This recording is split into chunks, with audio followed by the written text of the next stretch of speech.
Dear students, PT के साथ mains की तैयारी करना है। अगर आपको भी लग रहा है कि आपकी तैयारी प्रीलिम्स के लिए ठीक ठाक हो गई है, समय मिल गया है मेंस की भी तैयारी करते, और जानकारी अधिक नहीं है, कहां से स्टार्ट लें, किस बुक को फॉलो करें, क्या तरीका हो, तैयारी में किस किस तरह के स्टेजेस आते हैं जो बहुत कठिन होते हैं, जिन पर काबू पा लिया जाए तो मेंस निकल जाएगा, आज सारी बात करेंगे। और ये एपिसोड आज का आपके लिए बहुत इंपॉर्टेंट होने जा रहा है, चूंकि न केवल मेंस की तैयारी की बात करेंगे, कुछ ऐसे बुक्स की भी बात करेंगे जो आपके लिए रामबाण साबित होगा। न केवल नॉलेज बढ़ाएगा, आपको लिखना सिखा देगा, क्योंकि मेंस में राइटिंग स्किल्स रामबाण है। आगे बढ़ने से पहले एक इंफॉर्मेशन आपको दे दें, चूंकि कोर्स पेड का चल रहा है, सीजीएल का स्टार्ट हो चुका है, इंट्रोडक्टरी एपिसोड आया है, होमवर्क सीरीज मंडे से स्टार्ट होगा। अभी इंट्रोडक्टरी एपिसोड आया है, शनिवार रविवार कुछ नहीं आता है, तो मंडे से ये सब रेगुलेट हो जाएगा। और बीपीएससी के लिए 25 तारीख से स्टार्ट होगा। नीचे नंबर फ्लैश हो रहा है, उसके डिटेल्स आप ले सकते हैं। पीटी और मेंस दोनों को सामंजस्य कैसे हम बिठाकर आगे बढ़ें। अगर आपको लग रहा है कि आपकी तैयारी पीटी की हो गई है, यहां पर एक वार्निंग हम जरूर आपको देना चाहेंगे कि अगर आपको लग रहा है कि आप कट ऑफ के आसपास थे अभी जो एग्जाम हुआ, या आपकी तैयारी अच्छी हो गई है, तो जरूर मेंस की तैयारी में लगिए। कैसे, अभी हम लोग बात करेंगे। लेकिन अगर आप पीटी में उस लेवल पे नहीं है तो अभी पीटी पर ही फोकस कीजिए। पीटी बहुत खतरनाक है। अभी पिछले साल एक स्टूडेंट हमारे पास आए जिन्होंने 64वीं और 65वीं मेंस दिया था, 66वीं में पीटी ही नहीं हुआ। और ये रेगुलर होता है कि आप पीछे 2 बार मेंस दे चुके हैं, अगली बार बीपीएससी में पीटी ही नहीं हुआ, तो ये थोड़ा सा कंसर्निंग खतरनाक होता है, खासकर जब कट ऑफ ऊपर जा रहा है। तो अगर आप कमजोर छात्र हैं या तैयारी नहीं है, अभी वो लेवल नहीं आया, तो पीटी पे फोकस कीजिए। लेकिन बहुत सारे स्टूडेंट्स फिर भी मन में विश्वास है, तैयारी हो गई है, मेंस की तैयारी करना चाहते हैं, जरूर कीजिए। लेकिन मेंस की तैयारी का सबसे बड़ा अस्त्र है हाथ कितना आप चला पाने में सक्षम हैं, या इंटरेस्ट बना लेते हैं, या इसमें जुझारू रूप इख्तियार करते हैं। हमें याद है कि दिल्ली के कोचिंग संस्थानों में कई बार टीचर्स ये कहते हैं कि बिहार यूपी के स्टूडेंट्स लिखना नहीं जानते, लिखते नहीं है, भागते हैं। यहां पर एक्सेप्शंस की हम बात नहीं कर रहे हैं, बहुत सारे टॉपर्स भी इन्हीं क्षेत्रों से आते हैं, लेकिन यूजुअली 95% स्टूडेंट, अभी भी जब हम बात कर रहे हैं तो 95% स्टूडेंट्स लिखने के लिए तैयार नहीं होंगे। और हम बता देते हैं कि ये 95% स्टूडेंट फिर मेंस में जाकर फंस जाएंगे अगर आप यहां पर इस बात पर ध्यान नहीं देते हैं। आपको पहले से भी पता होगा, लेकिन लिखने का स्किल एकदम धुन सवार हो जाए कि कुछ भी पढ़ेंगे, कुछ भी लिखेंगे। कैसे, ये सब बात करेंगे।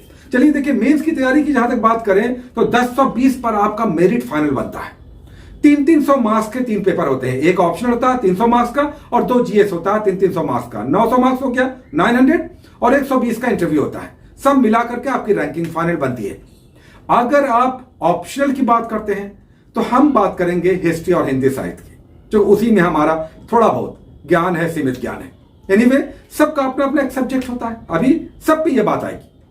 और जीएस की जब बात करेंगे तो उस पर तो बहुत शानदार ढंग से अभी हम लोग बात करेंगे। देखिए, अगर ऑप्शनल की तैयारी आप कर रहे हैं, कोई भी ऑप्शनल है, सोशियोलॉजी है, एलएसडब्ल्यू है, या हिस्ट्री है, ज्योग्राफी है, पाली है, कुछ भी है, आपका अपना जो भी पेपर है, एक सिलेबस सबसे पहले आपके पास होना चाहिए, और पैरेलल क्वेश्चन बैंक, ये 2 आपके टेबल पर अनिवार्य तत्व है।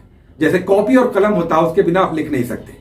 तो अगर आप मेंस की तैयारी कर रहे हैं तो सबसे पहले अपने ऑप्शनल पेपर का क्वेश्चन बैंक लीजिए, प्रीवियस ईयर्स का, मेंस का, और सिलेबस ले लीजिए, बीपीएससी का सिलेबस। सिलेबस एक ही आता है। सिलेबस किसका लें तो केबीसी नैनो का ले सकते हैं, अरिहंत का ले सकते हैं, दूसरे भी पब्लिकेशन का आता है। एक सिलेबस लीजिए, क्वेश्चन बैंक ले लीजिए, और अपने टेबल के सामने रख करके सबसे पहले ये एनालिसिस कीजिए कि पिछले साल किस तरह के प्रश्न आए।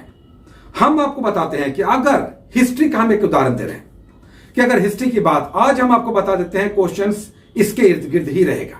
अगर आप हिस्ट्री के स्टूडेंट हैं, हिंदी साहित्य पे भी बात करेंगे एकदम शॉर्ट में, ये सभी पे लागू होगा। ये 2 ऑप्शनल एग्जांपल्स हैं। अगर मान लेते हैं हिस्ट्री आपका ऑप्शनल है और इसकी तैयारी मेंस की आप करना चाहते हैं, हाँ, आप सोशियोलॉजी है, एलएसडब्ल्यू है, उसी तरह से आप इसे रिलेट कर लें। अगर हिस्ट्री है, एक सिलेबस होता है हर सब्जेक्ट का, इसका भी सिलेबस है। 6 क्वेश्चंस टोटल लिखने होते हैं सारे ऑप्शनल में। टोटल क्वेश्चंस 12 मिलेंगे, लगभग 12 मिलेंगे, कहीं पर 10, कहीं पर 12 हिस्ट्री में मिलते हैं। 6 लिखना होता है, 6 आप छांट सकते हैं। 3 सेगमेंट में बटा होगा, हर सेगमेंट से 2 क्वेश्चंस लिखने हैं, टोटल 6 लिखने हैं।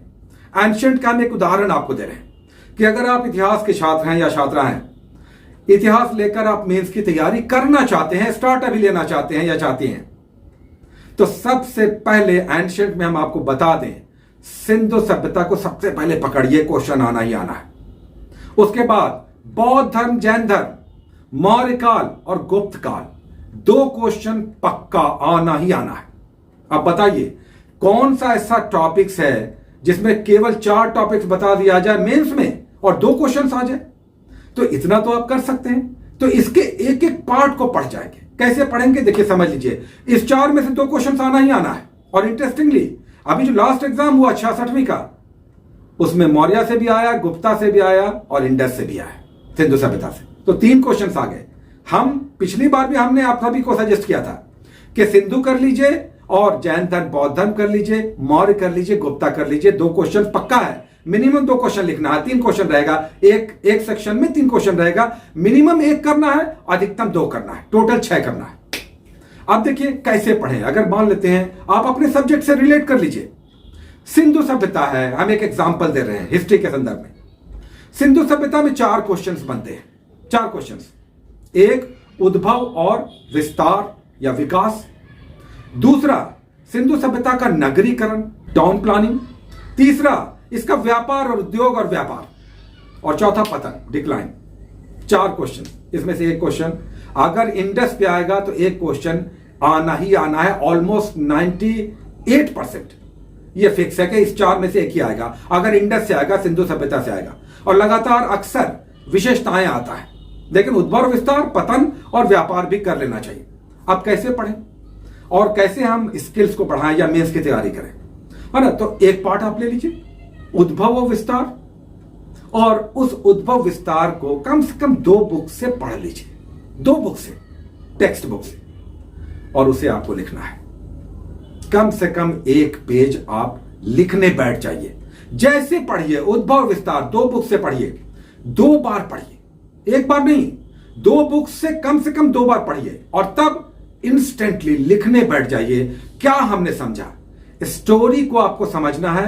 किसी भी इतिहास, घटना या सामाजिक व्यवस्था के इतिहास को, स्टोरी को आपको समझना है और उसी को लिखना है। अभी नए में केवल स्टोरी को लिखना आप जान जाइए, स्टोरी। बाद में एनालिटिकली उसको हम देखेंगे कि किस तरह से विश्लेषणात्मक हम होंगे, एनालिटिकली या प्रोज एंड कॉन्स लिखेंगे। अभी केवल आप स्टोरी लिखना जान जाइए। तो उद्भव और विकास कैसे हुआ सिंधु सभ्यता का, ये 2 बुक से पढ़ के उसे लिखने का हैबिट बनाइए। कोई अभी हड़बड़ी नहीं है, जल्दबाजी नहीं है। तो एक बार जब आप पढ़ के लिखेंगे, 2-3 बार लिखेंगे, तो आपको लगेगा कि यार हमने कुछ समझा, हम लिख पाए। उसी तरह से फिर नगरीकरण हो गया, फिर व्यापार और वाणिज्य हो गया, और फिर पतन हो गया। आपका 1 क्वेश्चन तैयार हो गया एकदम इस तरह से। और यहां पर हम बुक भी आपको बता देते हैं। इतिहास के अगर स्टूडेंट आप हैं तो जो बुक आपका नॉलेज बढ़ाएगा प्लस आपकी लेखनी को भी इनरिच करेगा, आपकी राइटिंग स्किल्स को भी, वो बुक है टीच योरसेल्फ। भारती भवन की टीच योरसेल्फ पटना यूनिवर्सिटी में चलती है ग्रेजुएशन में। ये बुक आपके लिए रामबाण साबित हो सकती है। ये आपको पढ़ना तो समझाएगा ही, सिखाएगा ही, ज्ञानवर्धन तो करेगा ही, आपको लिखने का तरीका भी सिखा देगा। इतना अच्छे से बाइफर्केशन, ट्राइफर्केशन, मल्टीफर्केशन है कि आपको लिखना आ जाएगा कैसे उद्भव विस्तार हुआ, कैसे कैसे सिंधु सभ्यता आगे बढ़ी और फाइनली डिक्लाइन इसका हुआ। आप अपने किसी भी सब्जेक्ट से, जिसमें भी आपका जो भी ऑप्शनल है, रिलेट कर लीजिए। टॉपिक्स को आप ऐसे कर सकते हैं, टॉपिक्स कम से कम 2 बुक से पढ़िए और फिर उसे लिखने बैठ जाइए। लिखना is a must, writing must है। तो ये तो बात हो गई ऑप्शनल की। हिंदी साहित्य में देखिए अभी हम बोल देते हैं क्वेश्चन आना ही आना है। अवधि ब्रज भाषा खड़ी बोली, 2 क्वेश्चंस ऑलमोस्ट फिक्स। उसके बाद स्वतंत्रता आंदोलन में हिंदी भाषा का विकास और फिर राजभाषा के रूप में हिंदी का विकास, 1 क्वेश्चन लगभग। और फिर उधर अगर बात करें दूसरे खंड में, तो वहां पर आप जाएंगे तो आदिकाल, भक्तिकाल, रीतिकाल, 1 आया हुआ रहता है, छोड़ दीजिए। रीतिकाल और भक्तिकाल 2 कर लीजिए। अगर 1 आया हुआ 1 छोड़ दीजिए। 2 में से कोई एक आना ही आना है। छायावाद, प्रगतिवाद, प्रयोगवाद, 1 क्वेश्चन आना ही आना है। उसके बाद सूर, कबीर, तुलसी, तीनों से क्वेश्चन आएगा, 2 से तो आना ही आना है। उसके बाद जयशंकर प्रसाद है, निराला है, आज्ञाएं हैं, मुक्तिबोध है, ये सब प्रेमचंद है, ये सब तो है ही, सबसे क्वेश्चन आना ही आना। क्वेश्चन आपको 12 मिलेंगे, 6 लिखना है। हिंदी साहित्य इट्स सो इजी। इस संदर्भ में किस आपको पता होता कि क्वेश्चन कौन सा आएगा। हाँ, टफ क्या होता है, इसका नोट्स आपके पास कितना अच्छा है, रिहर्स कितना अच्छा आपने किया है, और कितना अच्छा आपने लिखने की हैबिट को विकसित किया है। आइए जीएस की बात करते हैं। जीएस के 2 पेपर्स होंगे, पेपर 1 पेपर 2, और सभी के लिए कॉमन होंगे। 300 मार्क्स के होंगे। एक क्वेश्चन 38 मार्क्स का, 36-38 मार्क्स का एक क्वेश्चन होगा। उधर जो है देखिए सब 300 मार्क्स का होता है, उधर एक क्वेश्चन जो ऑप्शन में होगा वो 50 मार्क्स का होगा। यूजुअली 250 से 300 शब्दों में, वर्ड्स में आपको लिखना होता है। जीएस में 36 से 38 मार्क्स का एक क्वेश्चन होगा, जबकि ऑप्शनल में 50 मार्क्स का एक क्वेश्चन होगा। अब अगर जीएस की बात करें, आप तैयारी करना चाहते हैं, क्या पढ़े भाई? So easy. मेंस की तैयारी आप करना चाहते हैं, जीरो हैं, आपको ज्यादा नॉलेज नहीं है, घर पे आप हैं, तो कीजिए ना, एक क्वेश्चन तो आना ही आना है। पाल कला, मौर्य कला, पटना कला, एक क्वेश्चन फिक्स। किसान आंदोलन, चंपारण सत्याग्रह, एक क्वेश्चन फिक्स। गांधी, नेहरू, टैगोर, एक क्वेश्चन फिक्स। 3 क्वेश्चन ही तो लिखना है। फिर दूसरे खंड में करंट अफेयर्स होता है और फिर स्टैटिस्टिक्स होता है। So easy.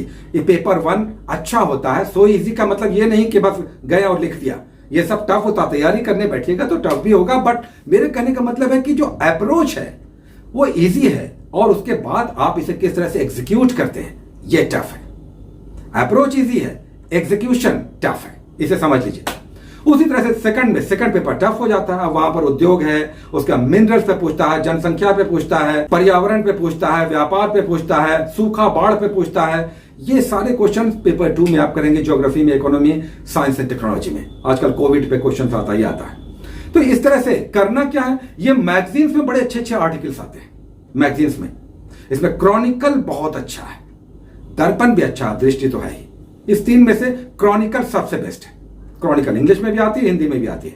उसमें एक से एक टॉपिक्स आते हैं, और आजकल तो सब्जेक्ट बेस्ड भी आते हैं। ये आप कर सकते हैं। तो ये आपका मेंस की तैयारी का एक तरीका है। जनरल स्टडीज में, ऑप्शनल में, और फिर इंटरव्यू तो इंटरव्यू है, वहां पर आप जाइए, अपीयरेंस दीजिए, अच्छे से थोड़ा सा दिखाइए कि हम बिल्कुल पॉजिटिव नेचर के हैं, और जा करके अपने कार्यालय में, अपने ऑफिसेज में, अपने मैदानों में, अपने कार्य क्षेत्र में झंडे गाड़ देंगे।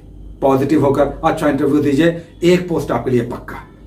तो पीटी अगर आप कंफर्म है कि पीटी हम निकाल लेंगे, मेंस की तैयारी ऐसे कीजिए। टॉपिक्स चुनिए, 2-3 बार पढ़िए, उसे लिखने बैठ जाइए, बस यही तरीका है। अगर रफली कहें आज नटशेल में, तो किसी भी टॉपिक को जो आपको लग रहा है कि एग्जाम में आ सकता है, आजकल एनवायरमेंट पे बहुत आता है, साइंस एंड टेक्नोलॉजी पे हो, तो आप उस टॉपिक को पढ़िए। आपके पास मैगजीन तो कोई होगा, कोई ना कोई आप मैगजीन लेते होंगे। अगर हम बात करें जनरल स्टडीज की, टॉपिक्स पढ़िए, उसे लिखने बैठ जाइए। और अगर इसमें आपका मन लग गया तो मेंस में आपको कोई नहीं रोकेगा। तो पीटी के साथ मेंस की तैयारी बहुत अच्छे से आप कर सकते हैं, या कर सकती हैं। घर बैठे कीजिए, कुछ नहीं करना है, लिखने के हैबिट डालिए। हाँ, किसी का गाइडेंस मिल जाता है तो व्यक्ति दौड़ने लगता है ना, उसे पर लग जाते हैं, विंग्स लग जाते हैं, क्योंकि वो शॉर्टकट बता देता है, या कुछ तरीके बता देता है, कुछ पॉइंट सुझा देता है, और आपको लगता है कि हाँ, जब कोई डिस्कस कुछ हो जाता है तो आपको लगता है कि यस दिस वाज इंपॉर्टेंट, है ना। तो इस तरह से पीटी और मेंस की तैयारी आप करना चाहते हैं, जरूर कीजिए। मगर याद रखिएगा कि पीटी के बाद, जब आप पीटी का एग्जाम देंगे या देंगी, उसके बाद मेंस में मिनिमम 4 महीना आपको मिलेगा, मिनिमम 4 महीना, और यूजुअली 5-6 महीना मिल जाता है, कभी कभी तो 7-8 महीने। मिनिमम 4 महीना, और अधिकतम तो 6-7-8 महीने भी आपको मिल सकता है। मेंस में टाइम मिल जाता है, एक्सेप्शनल अगर छोड़ दीजिए तो, है ना। तो पहले पीटी को कंफर्म कीजिए। अगर तैयारी करना चाहते हैं तो 30% मेंस में दीजिए, 70% प्रीलिम्स में दीजिए। प्रीलिम्स को इतना अच्छा कीजिए कि 120 मार्क कराइए, और आप कहिए कि पीटी तो हमारा होगा ही होगा, और उसके बाद वेरी नेक्स्ट डे से मेंस की तैयारी में लग जाइए। किसी का गाइडेंस जरूर लीजिए, क्योंकि इससे आपको फैसिलिटेट हो जाता है कि तैयारी किस तरह से करते हैं, शॉर्टकट क्या होता है, कौन कौन से पॉइंट्स को लेकर आगे बढ़ना है, और तैयारी का सही तरीका क्या होता है। तो best of luck, take care.